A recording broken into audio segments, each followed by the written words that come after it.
ప్రభునందు ప్రియమైన దేవుని బిడ్డలారా, ప్రభు అయిన యేసు నామమున మీకు శుభములు. జీవముగల దేవుని కృపావర్షం మీపై సమృద్ధిగా కురియునుగాక. ఈ దినం అనగా జూన్ నెల 10వ తారీఖు 2026 బుధవారం హోలీ ట్రినిటీ చర్చ్ మినిస్ట్రీస్ వారు అందించు అనుదినమన్న ఈ దినం మన ధ్యానాంశం ప్రభువే మనకు సహాయకుడు. ప్రభువే మనకు సహాయకుడు. దేవుని వాక్యం చదువుకుందామండి. హెబ్రీయులకు రాసిన పత్రిక 13వ అధ్యాయం 6వ వచనం.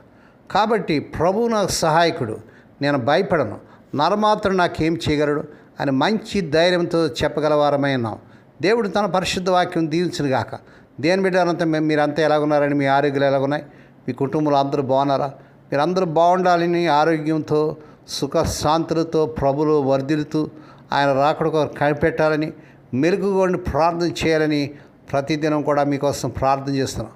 ప్రభు రాకడ సమీపంగా ఉంది కనుక మనం ప్రార్థనతో వాక్య ధ్యానంతో ప్రభు కోసం సాక్షులుగా జీవించాలి. దేవుడి సమయంలో దేవుని వాక్యలు మనం చూసినట్టయితే ప్రభు నాకు సహాయకుడని దావీదు భక్తుడు చెప్తున్నాడు. అవును, దేవుడు మనకు ఆశ్రయం దొరికిన ఉన్నాడు. ఆపత్కాలంలో నమ్ముకొనదగిన సహాయకుడని మనం చూస్తున్నాం. నేను భయపడను అంటున్నాడు. అవును దేవుడారా, మరి భయపడను అనేటువంటి మాట మరి ప్రతిదినం కూడా వైదికాన్ని లేచిన వెంటనే ప్రియప్రభు మనకు చెప్తున్నాడు, నా కుమారుడా నా కుమార్తె నువ్వు భయపడొద్దని. బైబిల్లో 365 సార్లు అనగా సంవత్సరానికి సరిపడా మరి మా యొక్క భయపడిన మాటలు రాయబడినట్లుగా చూస్తున్నాం. ప్రతిరోజు ఉదయకాలం లేచిన వెంటనే ఆ ప్రభు భయపడవద్దు నా కుమారుడు నా కుమార్తెని ధైర్యం చెప్తున్నాడు. కనుక ప్రభు నాకు సహాయకుడు, నేను భయపడిన అంటాడు. దేవుడు నాకు వెలుగును రక్షణ ఉన్నాను, నేను ఎవరికి భయపడదు, నేను ఎవరికి వెరుతునని 27 కీర్తన మొదటి వచ్చిన కూడా చూస్తున్నాను. నరమాత్రం నాకు ఏమి చేయగలడు అంటాడు. అవును, దేవుడు మన పక్షమునగా మనకు విరోధి ఎవడంటాడు. దేవుని స్తోత్రం కలుగునుగా. ఈ మాటలు మనం మంచి ధైర్యంతో చెప్పగల వారమై ఉన్నామని ఈ వాగ్దానం ప్రభు మనకు చెప్తున్నాడు. దేవుడు మనల్ని ఎన్నడూ విడివడండి, ఎడబాయుడు. కనుక మనకున్న వాటితోనే తృప్తిగా ఉండగలం. ప్రభు మనవాడు కాబట్టి ఆయనలో మనకు ఒక మంచి స్నేహితుడు ఉన్నాడు. ఆయనలోనే మన ధననిధులు ఉన్నాయి. ఆయనే మన నివాసస్థలం కూడా. దేవుని స్తోత్రం. ఇటువంటి నిశ్చయత మనకున్నప్పుడు మనం ఇతరుల మీద ఆధారపడి బ్రతకాల్సిన అవసరమే లేదు. ఈ ఉన్నతమైన ఆధారం మనకు ఉండగా మన చుట్టుప్రక్కల వారి గుమ్మాల్లోకి వెళ్ళి ఏడుస్తూ మన బాధలు చెప్పుకోవాల్సిన అవసరం ఏమీ లేదు. మన జీవితాన్ని మనవిగా చేసుకోవడానికి వారి అనుమతి తీసుకోవాల్సిన అగత్యమే లేదు. కాబట్టి మనం చెప్పుకొనదాల్సిన ధైర్యంగా చెబుదాం. మనకు వ్యతిరేకంగా ఉన్న వాటిని ఎదిరిద్దాం. దేవుని స్తోత్రం. దేవునికి భయపడేవాడు ఎవరికి దేనికి ఇక భయపడవలసిన అవసరం లేదు. దేవుని స్తోత్రం. మనం సజీవుడైన దేవునిలో భయభక్తులు ఉంచిన వారం కాబట్టి గర్విష్ఠుడైన దుష్టిని బెదిరింపులు ఏవి మన మీద ఏమాత్రం ప్రభావం చూపించలేవు. అవి కేవలం గాలి శబ్దాలు మాత్రమే. మనుషులు ఇప్పుడు మనకు చేయాల్సిన కీడు ఏమాత్రం చేయలేరు.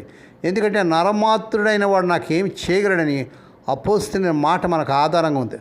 పూర్వకాలంలో క్రీస్తు ప్రభు విశ్వాసం పెద్ద పెద్ద బోల్లో బంధించేవారు, ఒక రాట కట్టేసి కాల్చివేశారు. ఆ కాలం వెళ్ళిపోయింది. బలిష్ఠుడైన క్రైస్తవ ద్వేషి ఇప్పుడు యాత్రికులను కాల్చలేడు. అబద్ధ బోధకుల అనుచరులు మనల్ని నిందించి అపహాసం చేస్తే అదేమి వింతైన విషయం కాదు. కారణం ఈ లోక సంబంధాలు పరలోక సంబంధాలను ప్రేమించలేరు. అలా అయితే ఈ లోకస్తుల అపహాస్యాలను మనం భరించాలి. అలా భరించడం వల్ల మన ఎముకలు ఏమి విరిగిపోగదా. ప్రభు మనకు సహాయకుడు కాబట్టి మనం ధైర్యంగా ఉందాం. లోకం మన మీద క్రోధంతో లేస్తే లేవనేయండి. మనం ఏమాత్రం కూడా భయపడద్దు. దేవుని బిడ్డ, ఈ వాగ్దానం పట్టుకొని నువ్వు ప్రార్థన చేయి. నువ్వు ఏ విషయంలో భయపడవలసిన పని లేదు. నీకు విరోధంగా లేచిన ఏది కూడా ఆయుధం నిలవబడదని వర్ధిల్లదని దేవుని వాక్యాలు చూస్తున్నాం. వాగ్దానం పట్టుకొని ప్రార్థన చేయండి. ఈ వాగ్దానం మీ జీవితాలు దేవుడు నెరవేర్చగలడు. దేవుడి మాటలు దీవించిన గాక. ప్రార్థన చేసుకుందామండి. పరిశుద్ధమైన మా తండ్రి, స్వదేశ విదేశం నుండి వర్తమానం వింటూ అనేకులకి వర్తమానం పంపిస్తూ షేర్ చేస్తూ లైక్ చేస్తూ సబ్స్క్రైబ్ చేస్తున్న మా ప్రియులందరూ దీవించాడు. ఎవరైతేనైనా భయాలతో కష్టాలతో వేదనలతో సమస్యలతో శత్రుభయంతో ఉన్నారు, వ్యాధులు కష్టాలు నిందలతో ఉన్నారో వారందరి పట్ల కార్యం చేయండి, వారికి సహాయం చేయండి. నాయన దేనికి భయపడకుండా ప్రభు నీ వైపు చూస్తూ ధైర్యంగా ముందుకు సాగుటకు సహాయం చేయండి.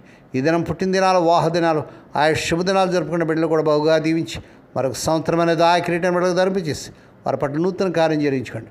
రోగులైన బిడ్డ పని ప్రత్యేక రూపు చూపించిన ఈ దినాలు అనేక మంది నాయన అనేక జ్వరాలతో, టైఫాయిడ్తో, డెంగ్యూ ఫీవర్స్తో, క్యాన్సర్స్తో, ఫిట్స్తో, ఆయా హెడ్ఏక్స్తో మరి ఆపరేషన్లు అయ్యి నాయన ఐసీయూలు సీరియస్ కండిషన్లు ఎవరైతే ఉన్నారో ఇప్పుడే కలవరి శిలువ రక్త ప్రభావని శిరస్సు మొదలు పాదంలో ప్రవహింపజేస్తున్నాను.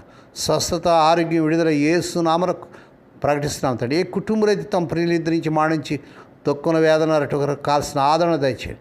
స్వదేశ విదేశాలు ఉద్యోగాలు లేక తిప్పబడుతున్న యవన బిడ్డలకు వారికి అర్హత మించిన ఉద్యోగాలు ఈ నెలలోనే వచ్చింది గాక. వివాహం కాని యవన బిడ్డలకు వారు కోరుకునే చక్కని సంబంధాలు కుదిరి వారి వివాహాలు ఘనంగా జరుగును గాక. హోలీ టింటి చర్చ్ మినిస్ట్రీస్ ద్వారా జరుగుతున్న మారుమూరు గ్రామంలో మురికివాళ్ళు జరుగుతున్న పరిచయం దీవించి నీ దాస్తున్నాను విధురాను దిక్కులేని బిడ్డలు, తండ్రి లేని బిడ్డలు జ్ఞాపకం చేసుకొని వారి ప్రతి అవసరం తీర్చమని, మేలు కొరకే జ్ఞాపకం చేసుకోమని, ఈ దినమంతట్లో నీ బిడ్డల చుట్టూ మీ రక్తకం చేయమని, మహిమ నీకే ఘనత నీకే చేయించుకుంటే యేసే పరిశుద్ధ నామమున స్తుతించి ఘనపరిచి వేడుకొని ప్రార్థిస్తున్నాం తండ్రి. ఆమేన్. మన ప్రభువైన యేసుక్రీస్తు వారి కృప, తండ్రి అయిన దేవుని ప్రేమ, పరిశుద్ధాత్మ దేవుని కానీ సహవాసము సదాకాలం మీకు తోడేండి నడిపించి బలపరచును గాక. ఆమేన్.